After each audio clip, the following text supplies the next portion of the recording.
Hello, this is Michel Leviathan Sorbet and this is a new episode of Wojennik TV. The Indochina War was a very cruel and a very long one, during which the Vietnamese people managed to secure their independence. This is also a war which interests me a lot because of several reasons. This is a colonial war, this is a war which involved France. This is also a very interesting war fought by two very different armies.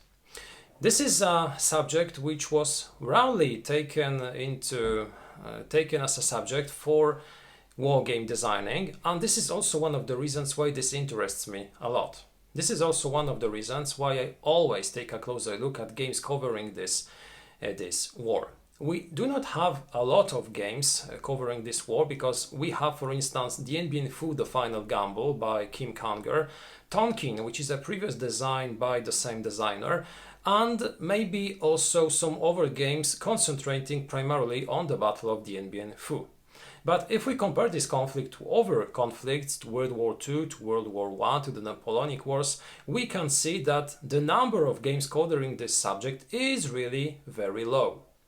One of the games they very much wanted to try, but which was very difficult to acquire, is the game that I would like to show you today. This game is RC4, RC4, La Route de la Mort, The Road of Death. This game was published in 2014 by the French publisher Les Jeux du Griffon. It was designed by Lionel Liron. It is a solitaire game which is for players aged 14 or higher, and the time of play is somewhere around 180 minutes. As I said, this game was really hard to acquire, and this is a moment to say a big thank you to Fabien, who agreed to send me this game from France. It is much more interesting to tell you that this game was sent by Fabien twice, because first, before the COVID restrictions were imposed in France, he sent me this game, but it never reached me. It was lost somewhere from France to Poland and returned to Fabien after 1.5 months or 2 months of voyage. Later, after the restrictions in France were lifted, he sent me this game once more and it finally safely arrived to Poland. I am very grateful. Thank you, Fabien. Merci, Fabien. I appreciate it a lot.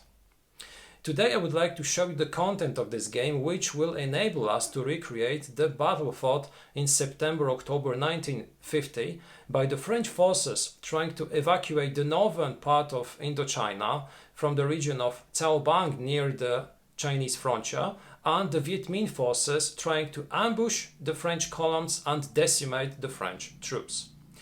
It is a solitaire game, so we'll be taking control of the French forces, trying to avoid total annihilation by the Việt Minh forces. Today I would like to show you the game, so without further delay, let's take a look at the content of the box of RC4. Here is the box of RC4, La Route de la Mort, Indochine 1950, 1950.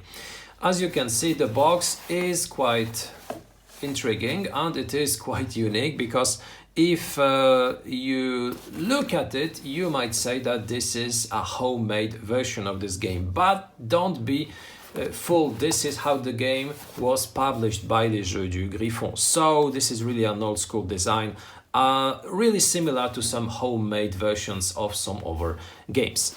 On the back side of this box, we can take a look at some of the elements which will be inside. We can also read about the Battle of the Colonial Road number 4 in Indochina, but a longer description is also inside. Now let's take a look at the elements.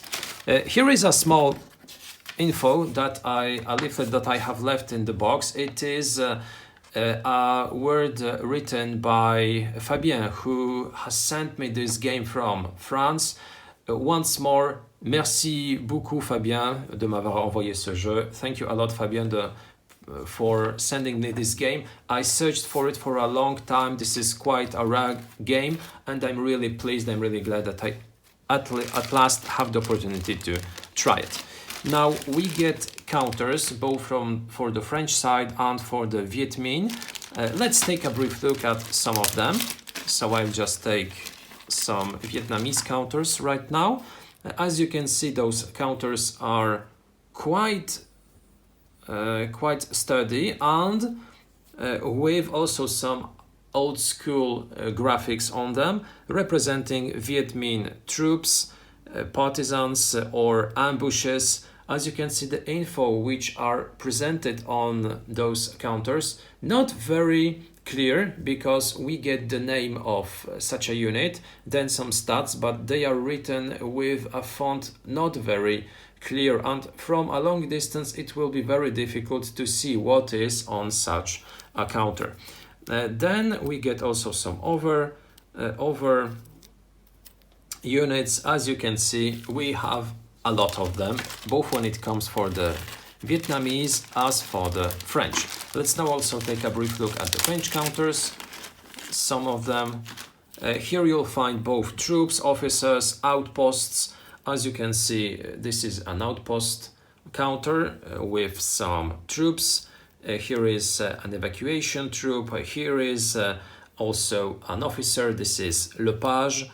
Then we have some foot soldiers. We get some paratroopers, some Vietnamese troops who fought on French side, etc.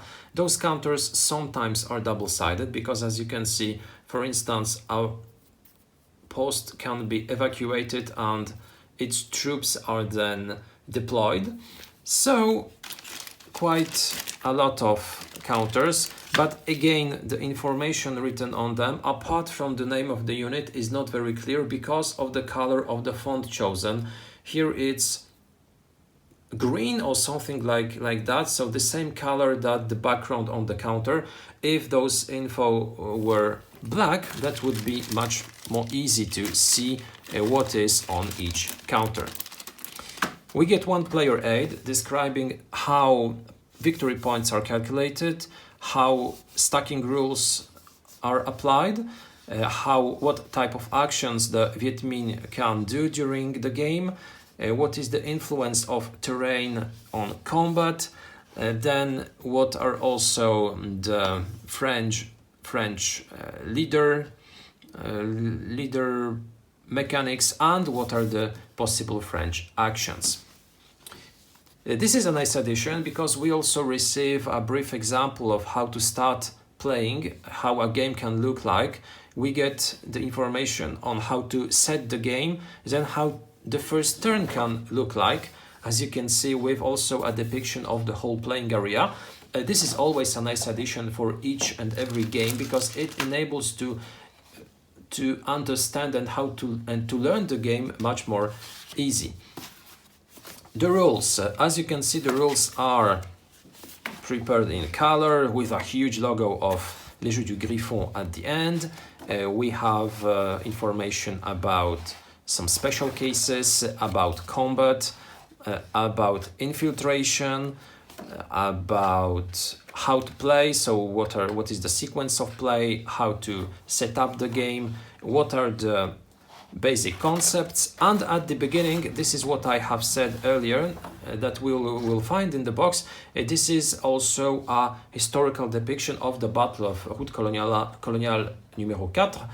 So for people who do not know the story, it's possible to see day by day how the situation evolved. Finally, the game board.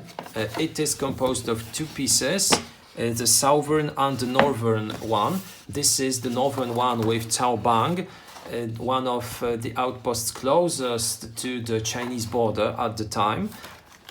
Here we also have the section where we will be counting victory points and tracking turns. The southern part will be linked to the northern one in order to form the whole playing area, as you can see, in such a way. This one will depict the southern part with Nha Cham, with Pho Binh Gia, and with also a small terrain explanation. So we get mountain terrain, we get rivers, we get also colonial routes, as you might expect, etc. So this board will be double composed of two parts. You will have to link them. When it comes to the quality, as you can see, this is just a piece of cut and paper with not a very pretty graphic, but I knew what to expect. What I was searching for is rather the theme than the quality of the components. Now, those are all the elements which are part of RC4. Now I'd like to share with you my initial thoughts. The elements of RC4, La Route de la Mort, are really old school. This is something which reminds me of games published in the middle of the 80s, maybe at the beginning of the 90s, but surely not of games published in 2014 or 15. This really makes me feel like playing or unboxing a handmade game, a game which almost every one of us could have made by himself using a printer and maybe cutting some counters from a printed sheet.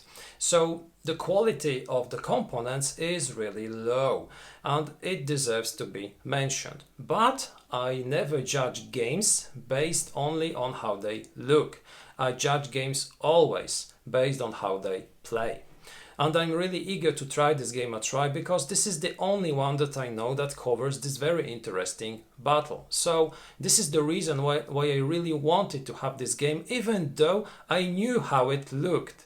But I don't buy games to look at them, I buy them and I acquire them to play them and to feel the emotion associated to playing those battles. So I will give you my final thoughts about this game and I will also rate it and judge its mechanics during a future review.